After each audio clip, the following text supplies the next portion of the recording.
Madame Alina Bin Noun, ambassade d'Israël en France. Votre Excellence, nous sommes réunis non loin de la représentation de votre pays, Israël, afin que vous transmettez notre appel à ceux qui dirigent votre pays, mais aussi au peuple israélien. Nous demandons qu'Israël cesse toute livraison d'armes et d'armements à l'Azerbaïdjan, dont le seul but militaire est de détruire le Karabakh et sa population pacifique. Le Karabakh a déclaré son indépendance le 10 décembre 1991 par référendum selon le principe de l'autodétermination des peuples. Non loin d'Eretz Israël, la terre d'Israël, des temps bibliques, un peu plus loin au nord et jusqu'en 1915, un peuple vivait sur ces terres depuis des millénaires. C'était avant que la Shoah ne se produise, que l'État d'Israël ne soit créé, que le mot de génocide n'existe. Et ce peuple, le peuple arménien, fut anéanti dans le cadre d'un terrible plan d'extermination mis en œuvre par le gouvernement jeune turc. Aujourd'hui, la Turquie moderne qui se dit l'héritière de l'Empire ottoman, qui ne reconnaît ni repère, cette page sombre de l'histoire. L'écrivain Franz Werfel, juif autrichien, allait retracer dans son roman Les 40 jours de Mossadegh, paru en 1933, l'épopée d'une poignée d'Arméniens qui résistèrent. La description qu'il fit de l'extermination des Arméniens parut plus tard aux yeux des commentateurs comme l'anticipation de ce qui allait arriver aux Juifs. Plus tard, en 1944, lorsque Raphaël Lemkin, juriste polonais juif lui aussi, allait forger le mot génocide, le cas arménien était présent à son esprit.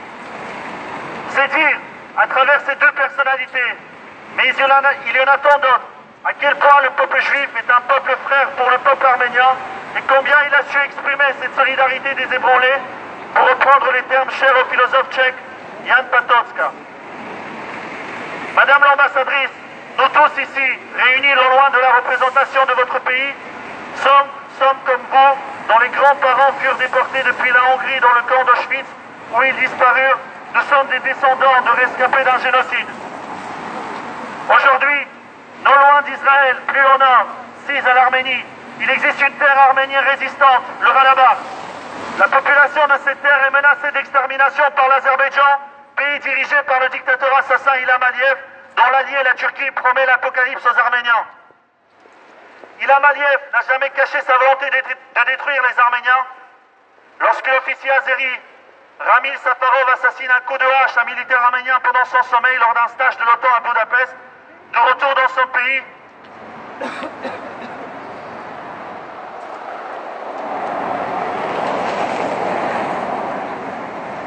à la suite de cet exploit, il est traité en héros national. Et que dire de la décapitation des soldats arméniens morts sur les champs de bataille en ce mois d'avril. De très nombreux pays contribueront à armer l'Azerbaïdjan et à former ses militaires. Russie, Israël, Bélarus, Ukraine, Turquie, l'Afrique du Sud, le Pakistan, la France, d'autres encore. À quelle fin arme-t-on ce pays? Pour combattre quelle odieuse dictature qui menacerait la paix dans le monde et les valeurs universelles? Ne cherchez pas, la cible est le peuple arménien. Aussi impensable que cela puisse paraître, c'est pour détruire le peuple arménien en continuant à effacer systématiquement et par tous les moyens sa présence sur ces terres ancestrales. Au lendemain des pogroms anti-arméniens de la ville de Sumgaït en février 1988, Andrei Sakharov, grand scientifique, militant pour les droits de l'homme, prix Nobel de la paix, avait écrit « Si quelqu'un en doutait encore avant Sumgaït, après cette stratégie, plus personne n'a le droit moral d'insister sur le maintien du Haut-Karabakh sous la juridiction territoriale de l'Azerbaïdjan. » Parmi les pays pourvoyeurs d'armes à l'Azerbaïdjan, Israël, l'un des plus importants. Les données de l'organisme indépendant Stockholm International Peace Research Institute, en date du 16 avril 2016, sont alarmantes.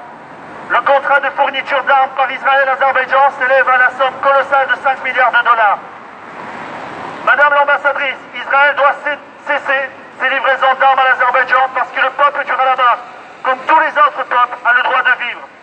Nous vous prions de croire votre excellence en l'assurance de notre haute considération. Vive les Arméniens!